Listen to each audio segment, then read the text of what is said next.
న్యాయానికి ప్రజాస్వామ్యానికి ఓటు హక్కు ఆయుధమన్నారు మంత్రి పొన్నం ప్రభాకర్. దేశ ప్రజలకు ఆ ఆయుధాన్ని దూరం చేసే దుర్భర పరిస్థితులు ఏర్పడ్డాయని తెలిపారు.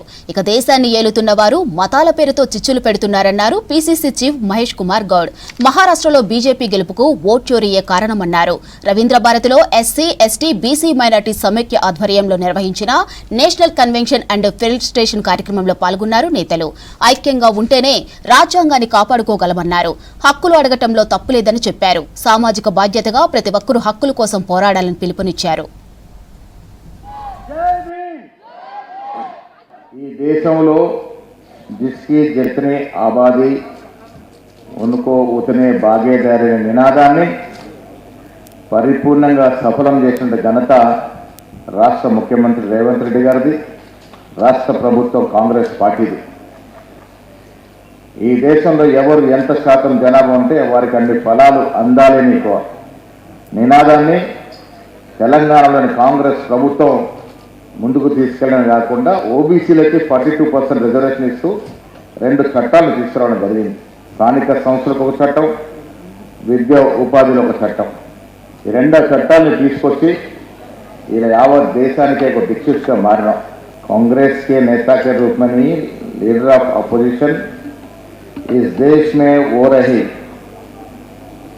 कॉन्स्टिट्यूशनल इंस्टीट्यूशंस का डिस्ट्रक्शन को रोकने के लिए, कॉन्स्टिट्यूशन को बरकरार रखने के लिए राहुल गांधी जी लड़ रहे हैं.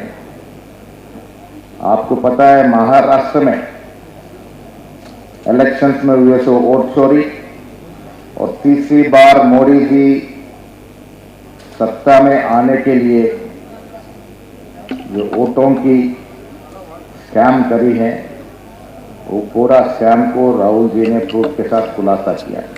గవర్నర్లు ఉదిత్ రాజు గారు కానీ, రాజేంద్ర గౌతమ్ గారు కానీ, ఇక్కడ మంత్రులు వివేక్ కానీ, పొన్నం గారు అందరూ కూడా ఒకటే పంట. ఈ దేశంలో ఉన్నటువంటి రాజ్యాంగాన్ని సంరక్షించుకోవాలి, రాజ్యాంగం పట్ల విలువలు పెంచుకోవాలి, ప్రజాస్వామ్యాన్ని కూని చేసినటువంటి మతవాద శక్తుల్ని అడ్డుకోవాలి. ఆ దశగా మన ప్రయత్నం ఉండాలని, ఈ ఐక్యత ముందుకు పోవాలి. నేను మళ్ళీ చెప్తా ఉన్నాను, ఎస్సీ, ఎస్టీ, బీసీ మైనార్టీల ఐక్యత ఉంటే ఈ దేశం సౌభాగ్యంగా ఉంటుంది, సురక్షితంగా ఉంటుంది.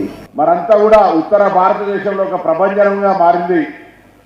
తప్పకుండా రాజ్యాంగం వల్ల ఈరోజు మనం ఒక అవకాశాన్ని పొందుతా ఉన్నాం. దాన్ని తొలగించి ప్రజాస్వామ్యానికి విఘాతం కలిగించే విధంగా రాజ్యాంగానికి ప్రమాదం ఏర్పడినటువంటి పరిస్థితులలో ఈరోజు జరుగుతున్న పరిణామాలు చూస్తూ ఉంటుంటే ఏ న్యాయాన్ని, ఏ ప్రజాస్వామ్యానికి ఓటు హక్కు ఆయుధమో ఆ ఓటు హక్కును కూడా తొలగించేటువంటి దుర్భరమైన పరిస్థితి ఏర్పడుతుంటే మేధావులుగా మనం మౌనంగా కూర్చుంటే సరిపోదు. మనం ఈరోజు జరుగుతున్నటువంటి పరిణామాలను చర్చ చేయడం, దాంతో పాటుగా రాబోయే కాలంలో ఈ పోటీ ప్రపంచంలో మన వర్గాలు ఆ పోటీ ప్రపంచంలో జయించడానికి కావలసినటువంటి మార్గదర్శకత్వాన్ని వివిధ హోదాల్లో ఉన్న మనం మన బాధ్యతగా మనకు ఉండబడినటువంటి ఉన్న సమయంలో, ఉన్న వనరులలో, ఉన్న వ్యవస్థలో భవిష్యత్ తరానికి నాంది చూపెట్టే ప్రయత్నం జరగాలని సందర్భంగా నేను కోరుకుంటాను. ఎందుకంటే ఈరోజు మా ప్రభుత్వం కూడా అనేక రకాలుగా ఆలోచనలు చేస్తూ ఉంది.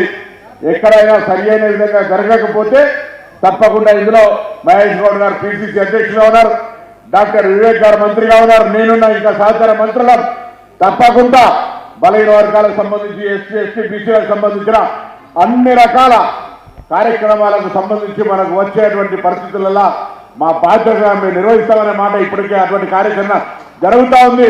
మనందరం కూడా మన హక్కుల కోసం అడగడం తప్పు కాదు, మన హక్కులు సాధించుకోవడం తప్పు కాదు. అలా చేయకపోతేనే పొరపాటు. కాబట్టి భవిష్యత్ తరాలకు మంచి ఒక సాంప్రదాయమైనటువంటి అన్ని రకాల సౌకర్యాలు, వసతులు, వ్యవస్థ కలిగే విధంగా మన యొక్క కృషి ఉండాలని, అందులో ఈరోజు కొంత గొప్ప సామాజికంగా ఒక బాధ్యత కలిగినటువంటి మీరంతా మన యొక్క భావజాల వ్యాప్తికి కానీ, మన విధానానికి కానీ, ఈరోజు మనకు ఉండబడిన హక్కుల కోసం తప్పకుండా అందరం కూడా కలిసి